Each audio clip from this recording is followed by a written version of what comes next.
Coucou, c'est Enfou et bienvenue sur ma chaîne.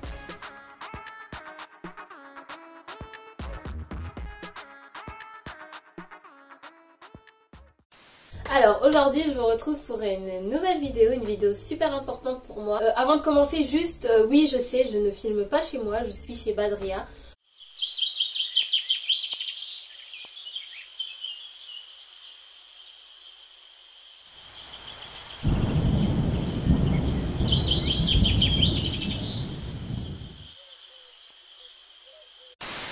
Je sais pas si je posterai cette vidéo là ou la vidéo qu'on a fait ensemble avant ou après, mais bon bref, c'est le même décor, je suis chez Badria, donc voilà.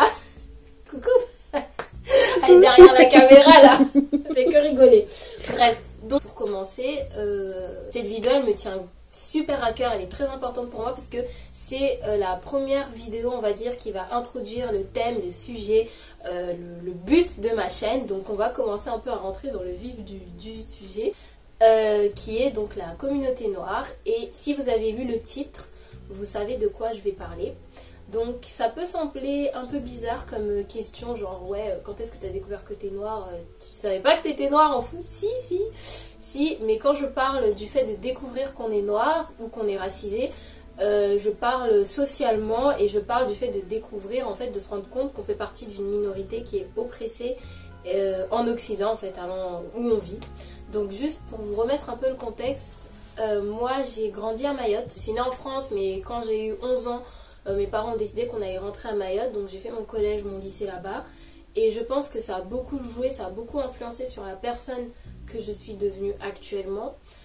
Faut savoir que du coup, vu que j'étais à Mayotte, j'étais entourée de personnes noires, j'étais entourée de personnes comme moi. Donc j'avais pas cette conscience d'être noire, j'avais pas vraiment conscience de mon identité de noire. Je l'ai découverte quand j'ai quitté Mayotte et quand je suis arrivée en métropole. Donc on va dire que à Mayotte j'avais plus conscience du fait d'être en partie anjouanaise, du fait d'être musulmane. J'ai pris conscience de mon identité musulmane avant mon identité noire, forcément. Parce qu'on vit selon les rythmes de la religion, quoi. Toute notre vie, toute notre société, elle est construite autour de la religion. Donc tu as bien conscience que tu es musulmane, tu as bien conscience que tu es anjouanaise, ou que tu es mohélienne, ou que tu es Dengazidja et tout. Mais tu n'as pas vraiment cette notion d'être noire et de faire partie d'une minorité en fait. Quand j'ai eu mon bac, quand je suis arrivée en France, c'est là où je me suis rendu compte de ça. Et je n'ai pas vraiment eu une expérience qui m'a dit que ah oui en fou en fait ouais là t'es noire et tout. Non, en fait c'est plein de petits trucs insidieux. Déjà t'arrives, t'es entouré d'une autre communauté, t'es en minorité forcément, t'es dans le bus, t'es la seule noire dans le bus. Enfin je veux dire, il y a plein de petits trucs comme ça qui fait que au final tu te rends compte que oui tu fais partie d'une minorité et qu'on te renvoie ta couleur de peau. Ensuite, je suis allée faire mes études en Belgique, donc ça a encore accentué ce sentiment-là. C'est encore une autre expérience, mais voilà. Je pense que c'est important d'avoir cette prise de conscience-là, et surtout du fait que forcément on va vivre des expériences, on va vivre des choses que d'autres personnes ne vivront pas, quoi. Donc c'est important qu'on ait cette prise de conscience là. Ça me fait marrer les gens qui sont là, ouais nous on voit pas les couleurs, ouais non mais de toute façon le racisme, on est tous des êtres humains, nanana. J'aimerais bien ne pas voir les couleurs, j'aimerais bien genre me dire ouais je suis un être humain et ça suffit, mais c'est pas le cas. Tous les jours on nous renvoie notre couleur de peau. En fait on perçoit notre couleur de peau via le regard des autres. Tous les jours on nous fait comprendre que on n'est pas blanc, qu'on est noir, que voilà, on n'est pas français, voilà, comme ils disent, et qu'on fait partie d'une minorité. Donc je trouve ça un peu hypocrite en fait d'être là, ouais non mais on voit pas les couleurs, nanana, alors que la société où on vit nous fait ressentir ça, nous fait voir les couleurs forcément. Donc maintenant la seule chose à faire c'est de se rendre compte et de se dire ok je suis noire mais je suis aussi française quoi, donc enfin voilà tu vois. C'est important de se réapproprier son identité, d'où ma chaîne d'ailleurs, d'où les thématiques abordées sur ma chaîne. Je trouve que c'est important d'essayer d'être en accord avec soi-même. Je sais qu'en tant que noir qui vit en Occident, c'est pas forcément facile tous les jours et tout, c'est pas forcément, c'est pas la même chose que quand tu vis chez toi. Donc voilà, j'espère qu'avec ma chaîne ça vous apportera un peu plus de soutien, un peu de baume au cœur et que vous vous rendrez compte que ce que vous vivez, bah, vous n'êtes pas les seuls à le vivre et que voilà. Moi je sais que je vais rentrer vivre définitivement chez moi. Pour moi c'est important, je ne me vois pas vivre ailleurs que chez moi. Et du coup je pense vraiment que le fait d'avoir grandi chez moi et tout, ça m'a permis de ne pas développer certains complexes que des femmes noires qui ont vécu en Occident ont développé, tout simplement. Je sais que tout ce qui est lié à ta couleur de peau, à tes cheveux, etc., j'ai pas développé de complexe dessus parce que j'étais entourée de gens qui étaient comme moi en fait. Donc voilà, après moi c'est mon expérience à moi, ça se trouve il y a d'autres gens qui ont vécu au bled et ils n'ont pas du tout cette expérience là.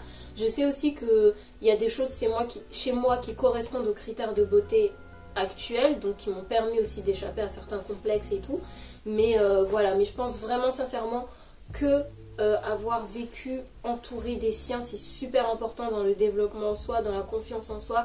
Et je pense que ça ça te permet d'échapper à pas mal de choses que quand tu grandis en Occident, tu développes. Donc c'est pour ça que moi j'espère élever mes enfants Inch'Allah chez moi. Donc voilà, c'était court, c'était une petite vidéo juste pour vous mettre les bases du sujet. Je ne suis pas vraiment rentrée dans une polémique ou j'ai pas vraiment posé de débat, on va dire. C'est vraiment pour poser les bases et pour pouvoir emmener mes autres vidéos pour que vous compreniez un peu mon contexte et du coup ma façon de voir les choses. Je vous invite vraiment en commentaire à me dire vous, quand est-ce que vous vous êtes rendu compte que vous êtes noir ou que vous êtes tout simplement une personne racisée. Est-ce que vous avez une expérience ponctuelle, particulière qui vous a fait vous rendre compte de ça, ou comme moi c'était un peu des petits trucs tous les jours et tout et vous avez eu un déclic on va dire. Je vous invite aussi, si vous avez vécu au bled, enfin bon moi c'était à Mayotte, mais si vous avez vécu dans vos pays d'origine, à me dire si comme moi ça vous a permis d'échapper à certains complexes, etc. ou au contraire ça vous a fait développer d'autres choses, parce qu'on a tous une expérience différente.